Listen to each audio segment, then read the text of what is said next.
Kita beralih ke informasi selanjutnya, Tribuners. Diketahui dua desa di ujung Kecamatan Peso, yakni Desa Longpalban dan Desa Longlejuh akan tenggelam jika nantinya bendungan berhasil terbangun. John Dersoni mengatakan PT KHE sudah mengajukan rencana relokasi permukiman warga desa, yakni di daratan seberang Desa Longpalban dengan luas lahan yang direncanakan mencapai ratusan hektar. Selain rumah dan lahan serta sarana dan prasarana pendidikan dan kesehatan, sekitar 59 kepala keluarga warga desa juga minta disediakan bantuan jaminan hidup. Untuk informasi selengkapnya akan disampaikan langsung oleh wartawan Tribun Kaltara, Ilham Faudi yang kini sudah terhubung bersama kami. Silakan rekan Faudi.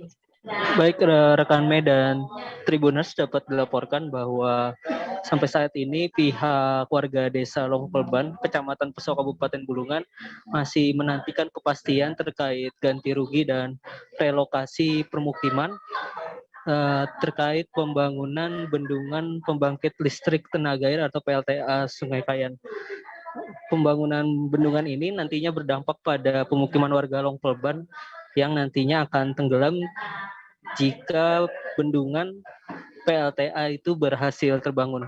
Sampai saat ini warga desa meminta pihak perusahaan atau investor dari pembangunan PLTA Kayan, yaitu PT Kayan Hidroenergi, untuk memenuhi sejumlah permintaan warga, diantaranya dipenuhinya pemberian lahan pertanian bagi warga, lalu pembangunan sarana dan prasarana pendidikan, kesehatan, dan juga rumah peribadatan.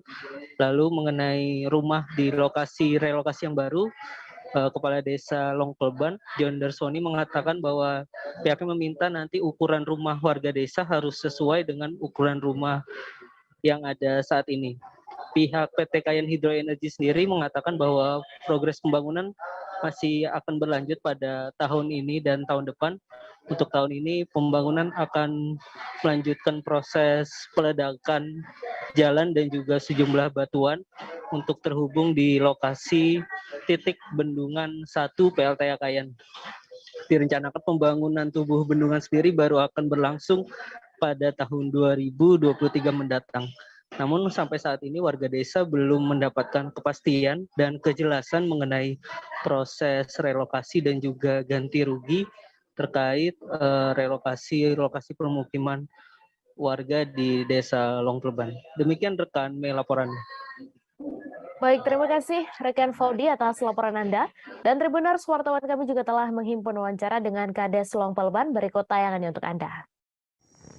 Setelah itu sampai sekarang belum ada informasi lagi.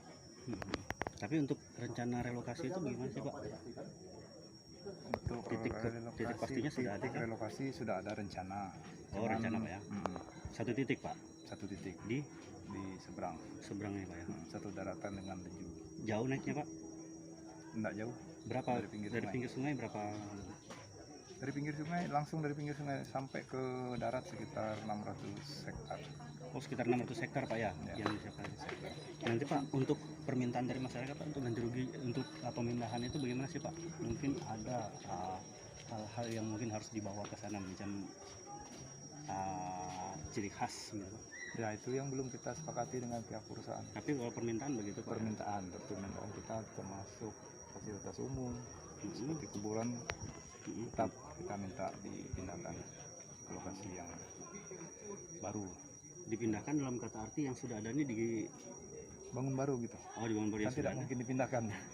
Oh, saya pikir ada diambil gitu, dipindahkan. Dibangun baru. Kalau kuburan mungkin gimana caranya? Disiapkan fasilitas umum barunya ya, termasuk pendidikan, kesehatan gitu. Semua disiapkan. Kalau ladang mintanya berapa warga?